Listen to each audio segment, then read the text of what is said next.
Hey y'all, Lily here. In today's video, I'm going to be sharing with you all how I go about designing and pressing an aluminum sublimation plate. If that's something that interests you, then keep on watching. Should you have any questions along the way, feel free to drop a comment down below and I will do my best to assist you in the best way possible. With that being said, let's get started. So here I am working in Silhouette Studio. I'm just putting the final touches on this design on her logo.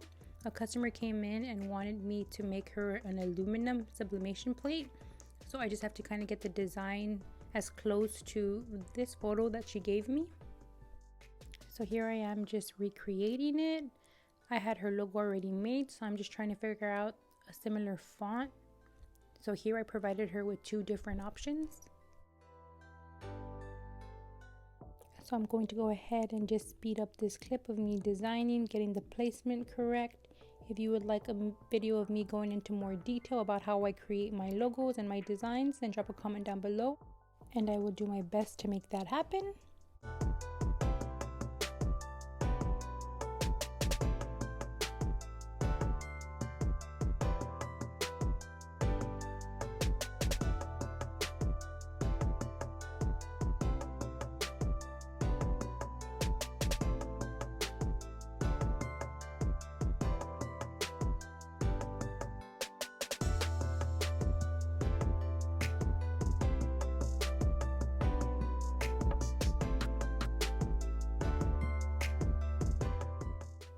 So I knew I wasn't going to be able to get it exactly like it was, but I went ahead and came up with these two designs and then sent them over.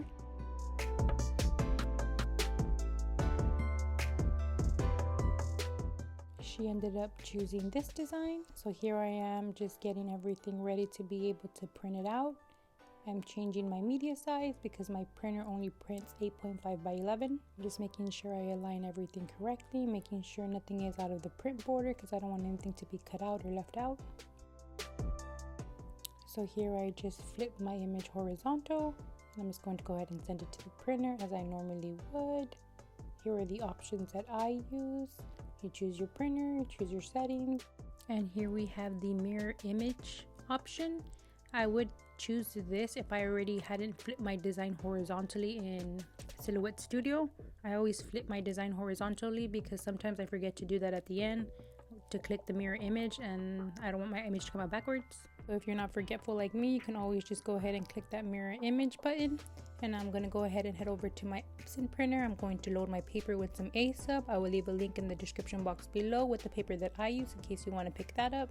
Here I am just connecting everything in. I'm personally not a fan of the wireless option. I like to just connect everything manually. I'm old school like that. Of course, this is just personal preference. If you would like to use your wireless option, then go ahead and do that.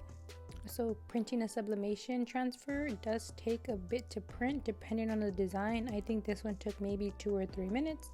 So just be patient with that. What I like to do is I like to go ahead and head over to my heat press, turn that on because I need to heat that up to 400 degrees. Sometimes that takes a while. I'm going to go ahead and just speed through this printing process. If you'd like to skip ahead, then you can go ahead and do that.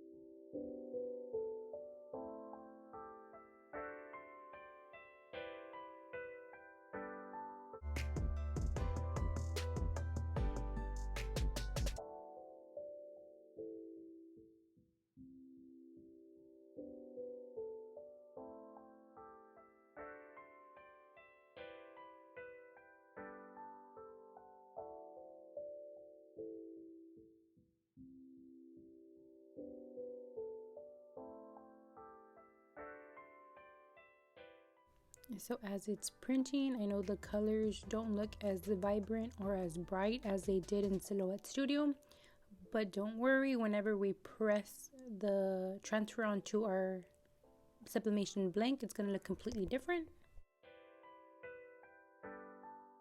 So here is a close-up of what it looks like. Sublimation does have to be mirrored, so it is backwards whenever it's printed out, but that is exactly what we want. Alrighty, once that's all printed out, I'm gonna head over to my heat press. So here we have the aluminum plate that I'm going to be pressing. For this, I will need some butcher paper. This is the one I use. I get mine off Amazon. I will leave a link in the description box. I use a Teflon sheet to protect my heat press. This plate does come with a plastic wrap, so we have to make sure to remove that. I remember one time I didn't remove it and it left a mess everywhere, but luckily I always press everything with the Teflon sheet so it wasn't too chaotic. I also use heat transfer tape. I went through a few different ones and this one seems to be my preference. It doesn't leave any yellow marks or anything behind when we press it.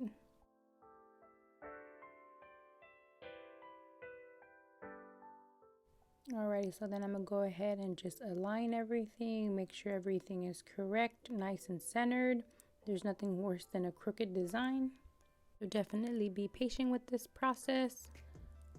Make sure that you're comfortable with where you want everything, with the placement. So I have everything nice and centered. I fold it over and I'm gonna grab my heat transfer tape and tape it down. I like to use a lot of this stuff because I don't like for it to lift up during the pressing process and cause ghost marking.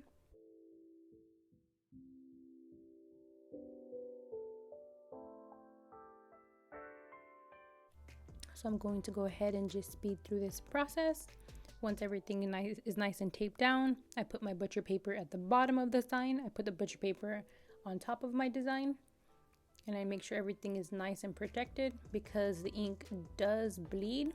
And we don't want that to end up on our heat press, because if nothing's protecting it and the ink ends up on your heat press, then it's going to end up on the next design that you press, whether it be a t-shirt. I remember I didn't protect it one time and I pressed a shirt and then I went and pre-pressed another shirt and the design very faintly, but it showed up on the t-shirt.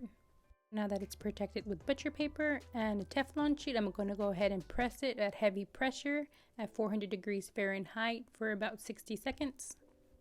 Once that's all done, I'm going to go ahead and let it cool down for a few minutes. It is aluminum, so it is going to be very, very hot.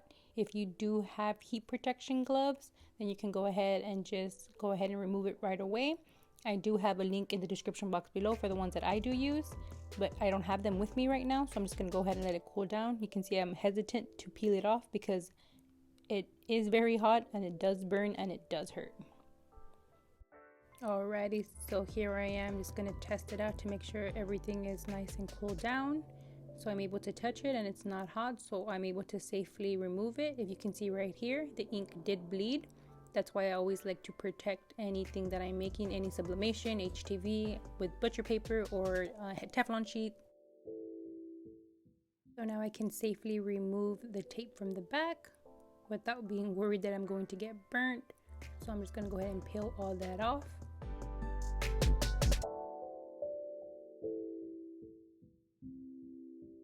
Alrighty, so I'm going to peel it off. I flip it around and boom. Nice, bright, vibrant colors. So this is what it looks like. It's very vibrant, very bright, very, very nice. It looks awesome. The customer was super duper happy with it. If there's anything else that you would like to see me sublimate, then go ahead and leave that in the comments down below. I do hope you enjoyed this video. I do hope that it was helpful. To have Facebook, TikTok, Instagram, and Twitter, I would greatly appreciate the support over there. Don't forget to subscribe and ring that notification bell. Thank you so much for watching.